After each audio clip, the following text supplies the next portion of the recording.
இப்போது ஒரு கரெக்டாக 0.5 வரைக்கும் ஏற்று. 0.5 வரைக்கும் ஏற்றிட்டு ஒரு 1/4 மணி நேரம் கழிச்சு மறுபடியும் ஃபுல்லாக ஏற்றிக்கலாம். சரியா?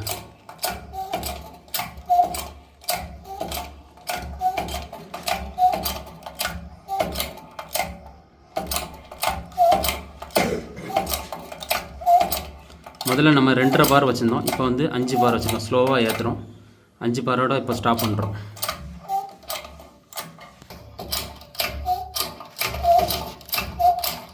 இப்போ நம்ம பார்த்திங்கன்னா 5 பார் வச்சுட்டு அதுக்கு மேலே இப்போ 7.5 பாருக்கு நம்ம கரெக்டாக ஏற்றோம்.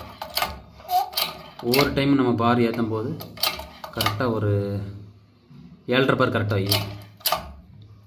ஒரு 1/4 மணி நேரம் மினிமம் கேப் விடணும். நாங்கள் இந்த சைக்கிளில் யூஸ் பண்ணியிருக்க பைப்பு பிவிசி சுப்ரீம் பிராண்டில் 12.5 kg. பார்த்தா தெரியும் உங்களுக்கு. 1.25 மெகாபாஸ்கல் 12.5 kg. இது நம்ம ஆல்ரெடி ஒரு பட்ஜெட் ஹவுஸ்னால இந்த மாதிரி நம்ம ப்ரொவைட் பண்ணியிருக்கோம். இது பார்த்தா தெரியும், எங்கேயுமே நம்ம டோட்டலாக நமக்கு லீக் இல்லை. இதுலேருந்து பார்த்தா தெரியும், நம்ம எல்லா பக்கமும் ஓவராலாக செக் பண்ணிட்டோம். ஜாயிண்ட்லேருந்து எல்லா பக்கமே செக் பண்ணிட்டோம், எங்கேயுமே லீக் இல்லை. ஒவ்வொரு டைமும் நம்ம பார் ஏற்றும் போது இந்த மாதிரி நமக்கு செக் பண்ணுறது நல்லது. அதுதான் நமக்கு வந்து ஃபியூச்சரில் நம்ம லீக் ஆகாமல். இப்போ கிட்டத்தட்ட ஒரு 1.5 மணி நேரம் கழிச்சு நம்ம பார்க்கல கிட்டத்தட்ட ஒரு 6 பாயிண்ட் கிட்டத்தட்ட இருக்குது நமக்கு. இதில் என்னென்னா நமக்கு எல்லா பக்கமும் ஜாயிண்டில் நம்ம டெஸ்ட் பண்ணி பார்த்ததில்ல. ஓவராலாக வந்து டீ எல்போ பெண்டு எந்த இடத்துலையுமே நமக்கு வாட்டர் லீக் இல்லை. சேம் டைமில் நமக்கு என்னென்னா அந்த வாட்டர் அவுட்லெட்டில் மட்டும் அந்த டேப் மாட்டுற அவுட்லெட்டில் மட்டும் நமக்கு ஏர் கொஞ்சம் நமக்கு லீக் ஆகுது. அதனால் ப்ரெஷர் லாஸ் ஆகுது.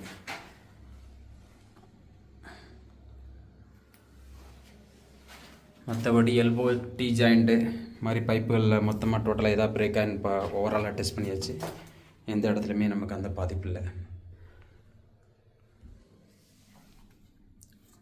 டோட்டலாக கிட்டத்தட்ட நம்ம ஒரு 12 டேப்புக்கு மேலே நம்ம ப்ரொவைட் பண்ணியிருக்கோம் இந்த வீட்டை பொறுத்தளவில். ஆனால் எங்கேயுமே வந்து நமக்கு எல்போ டீ ஜாயிண்ட்டு பெண்டு போக மற்ற பைப்பில் ஓவராலாக செக் பண்ணாங்க எங்கேயுமே நமக்கு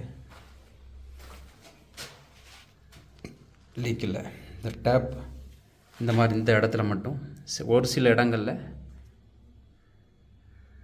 எவ்வளோ தான் டைட் பண்ணாலும் அது மேக்ஸிமம் இதுக்கு மேலே டைட் பண்ணால் உடஞ்சிருமான்னு அந்த ஒரு இது இருக்குது. மற்றபடி எங்கேயுமே லீக் கிடையாது.